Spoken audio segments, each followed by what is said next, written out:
My last year of high school, I had no idea what I wanted to do.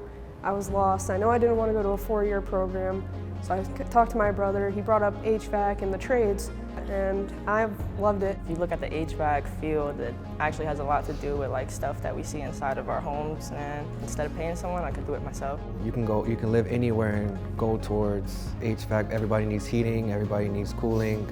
I enjoy working with my hands. I enjoy learning about different types of systems and how it would play out working in someone's house. I've learned air conditioning, working with compressors, condensers, evaporators. I've learned electrical, I've learned how to wire, stuff I've never really done before. I started in January and I've learned so much.